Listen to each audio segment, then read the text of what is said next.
वास्ते दार्शनिक थे, विचारक थे बेंथम।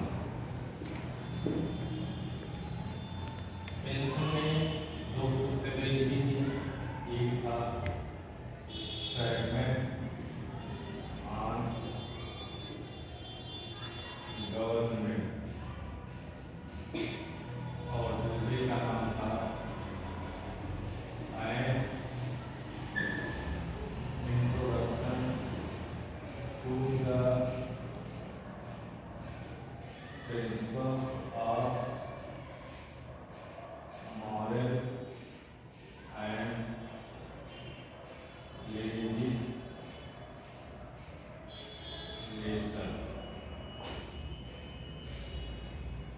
ये दो पुस्तकें थी बेंथम की। बेंथम ने प्राकृतिक अधिकारों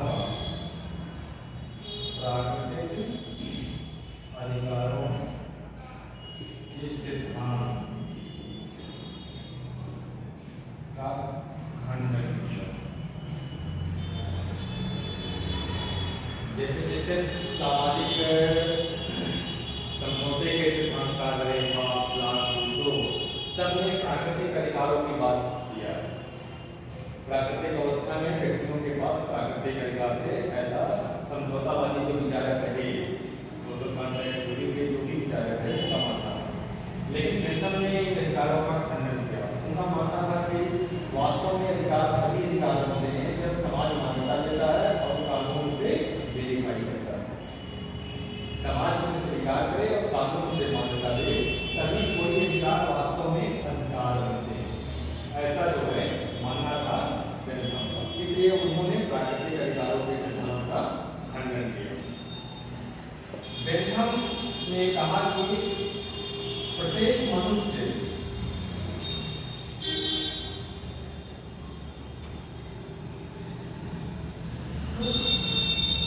और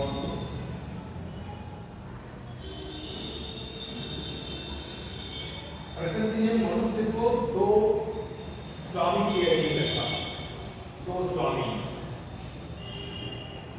और ये स्वामी कौन से हैं? सुख और दुख। हर मनुष्य दुख से बचना चाहता है और सुख प्राप्त करना चाहता है। कहने का मतलब कि मनुष्य की जो मूलभूत प्रवृत्ति है वो है सुख पाने की इच्छा।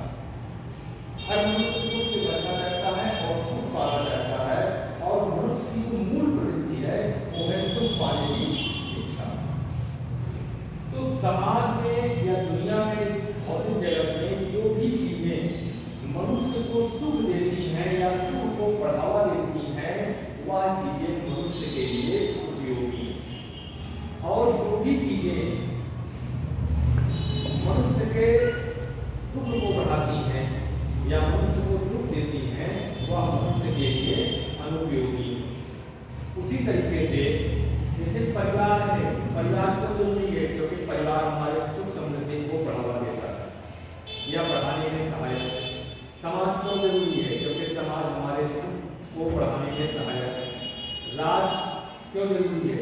क्योंकि राज्य भी हमारे सुख को और हमारे अंतर्निहित शक्तियों को प्रकट करने के लिए या उसे आगे बढ़ाने के लिए सहायक है। राज्य प्रक्रिया पैदा करता है जिससे कि हम आगे बढ़ सकें, इसलिए राज्य जरूरी है।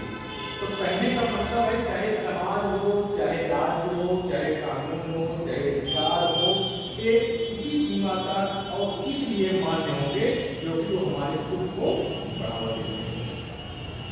और अगर इनमें से कोई भी चीज हमारे दुख को बढ़ाता है या दुख का कारण बनता है तो वह हमारे लिए उपयोगी नहीं है। इसीलिए इसको कहा जाता है सुखयोगितावाद। कहने का मतलब मनुष्य के लिए जो चीजें उपयोगी हैं वह और मनुष्य के सुख को बढ़ाती हैं वह मनुष्य के लिए है, और जो चीजें मनुष्य के सुख को घटाती हैं, दुख को बढ़ाती हैं, दुख का कारण बनती हैं, वो सारी चीजें